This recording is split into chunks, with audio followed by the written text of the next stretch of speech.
But West Coast, so we just sort of talked about it, lost by 171 points on the weekend, Jake. Equal fourth biggest loss in VFL, AFL history.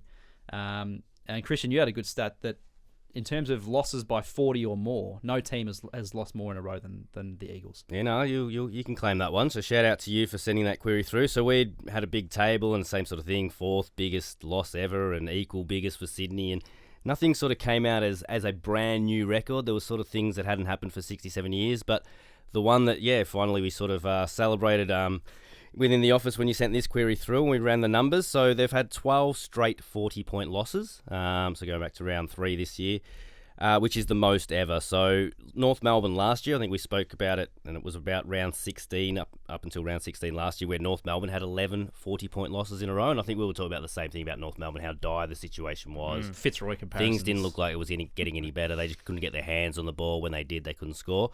West Coast have overtaken that to be 12, and before that, I mean, Fitzroy in 95 was the last team that had 8 40-point losses in a row. So the last 2 years of North having 11 and West Coast having 12 were just unheard of in the history of the game. It's concerning. The number that probably stuck out to me was the fact that over that the last 2 weeks, their cumulative losing margin is 293 points. If you go back to the game against Adelaide, then they had the bye and then the Sydney game. So you add up... That was the second biggest 2-week margin ever. So, which is just... It's incredible, and I know it's a little bit different, but I just thought, pick a good team at the moment. Let's go Melbourne, and then we think, how far back do you need to go with and adding up each one of their losses before you get to 293 points? You got to go back to, bear with me, round 15, 2020, 67 games before you get that, before you hit the what did I say? 293 point losing cumulative margin. I mean, it's insane how bad they are at the moment. Is this the rock bottom, though? Well, I keep saying, we keep discussing, this is it. This is the bottom. 300-point losses. Now it's 4. Yeah. And then now it's the bottom. The problem is we still have, 9 games to go? At some point, it's just going to be, if not already, the players are just going to give up. We sort of saw that in the second half. Like some of the stoppage work was just non-existent. And the worry is, and we were joking about Brisbane before. If you're Brisbane, do you rest not necessarily half your team, but do you rest 4 or 5 of your star players?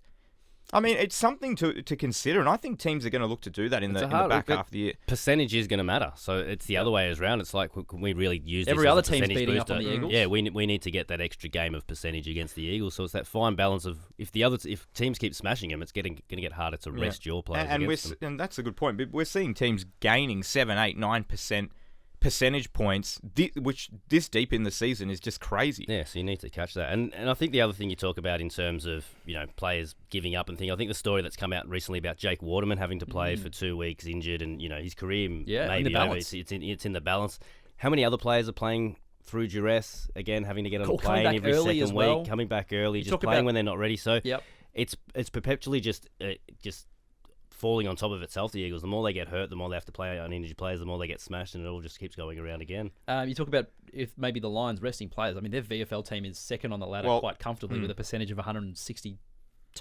Yeah, I don't think it's a crazy...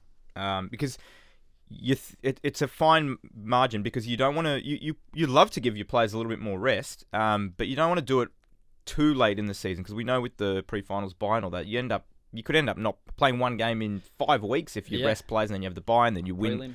So I think teams are going to look to do it. You're probably not going to rest half your best team, but 2 or 3 players that maybe guys in their 30s. I think that's not crazy take or anything out of the ordinary. So the latest is that the strength and conditioning manager's gone, so he'll depart at the end of the season. Is that the first of many dominoes to fall? I mean, the talk continues to be around Adam Simpson, but the payout would be enormous because he's contracted through 2025, I'm pretty sure.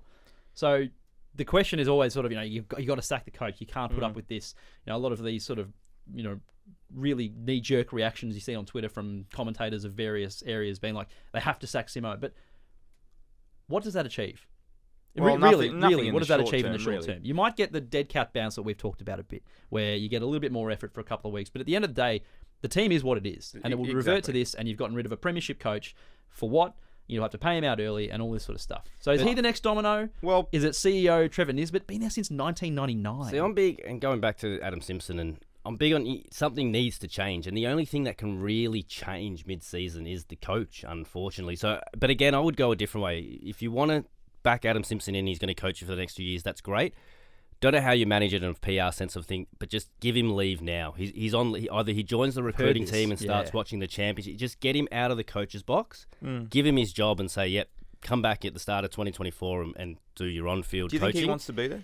I don't know, but at the moment, as I said, body language is... You watched on Saturday, and it was just something has to give. You can't just keep rolling out the same 23 to 29 players with the same coach and the same assistant coaches, and you can't get rid of assistant coaches during the year. I don't know what getting rid of a CEO mid-year does. So I think they just need to send Adam Simpson away. So Fresh outlook on the business, because really their list management's been dire the last few years. Yep. We talked about the list profile, the aging stars that they've had on the list, thinking they can go one more year after the premiership in 2018. 2020 COVID happens and they sort of started falling apart then. Some of their drafting over the last 10 years has been pretty dire as well. It's been diabolical. So, 2020, a couple of years after the flag, their first pick was pick number 52. In 2019, their first pick was 49. In 2018, it was 28. In 2017, it was number 13. And at that, Jared Brander's played at that 20 point, games. you're just hoping. And the other way I looked at it as well is, so going back to the Chris Judd trade, which was a big trade, they obviously moved out Chris Judd and were able to bring in Josh Kennedy and a bunch of draft picks, and that's a tick. Since then, and I looked at the guys that have been traded out of West Coast, so who West Coast have either drafted in or bricked up and then got value out of going the other way, they've got none. They traded Callum Sinclair 3 or 4 years after Judd for Jeddah. They've traded Tom Hickey out and got a pick 42, and then it came down to last year where Willie Rioli forced his way out, and they ended up getting a pick 16 for Willie Rioli. But those are the only three, and Jared Brander, who you just brought up, who I think they sort of got let go for almost nothing. Yep. They're the only 4 players that have actually been traded out of West Coast, so they haven't been able to get value. So again, I feel like another big part of it is re-signing players to longer-term contracts and really backing in their players maybe when they shouldn't have.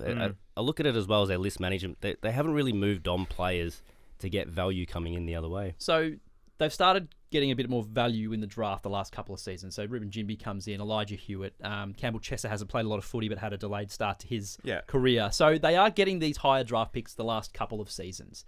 However, you can't see this being a quick fix regardless of what not happens. Going to be a quick whether it's fix. Simpson involved, whether it's Nisbet there, whether that they change everything with their list management strategy and all that kind of stuff. I think the strength and conditioning it was the first step, because this isn't just this year. This has been a trend for 3 years now.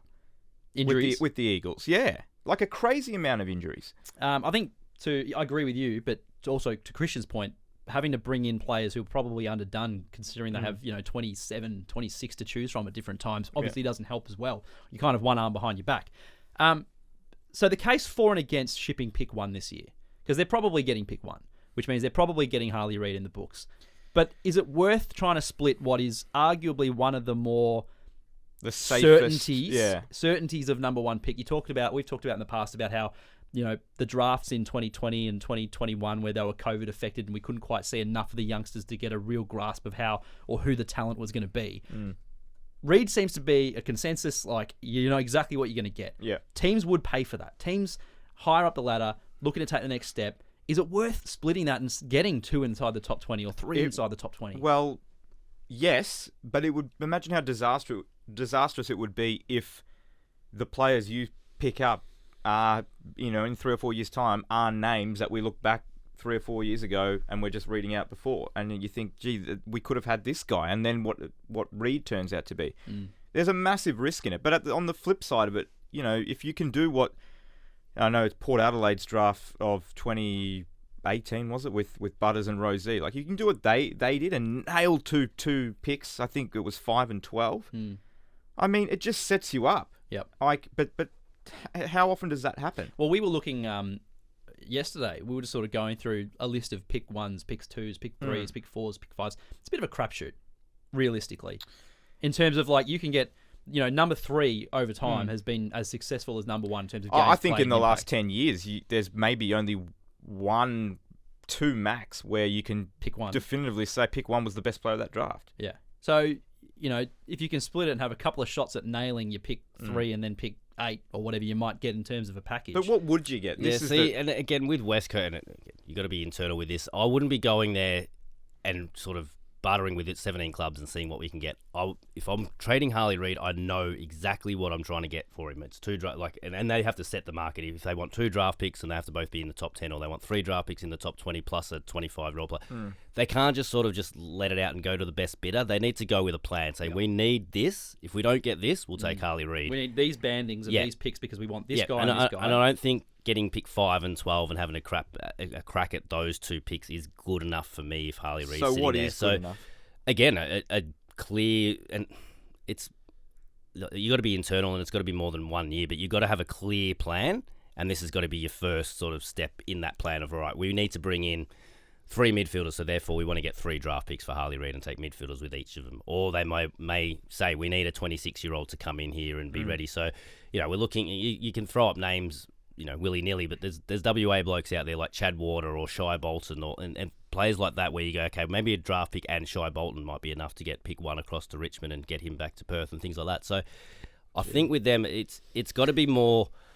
It's got to be more on their terms. They need to know exactly what they're looking for. Nail that. If they don't find that, move on. Don't just take the best deal that comes for it just to have more picks. Ultimately, self-inflicted to what West Coast did to themselves. Kept going for 1 more year after the flag.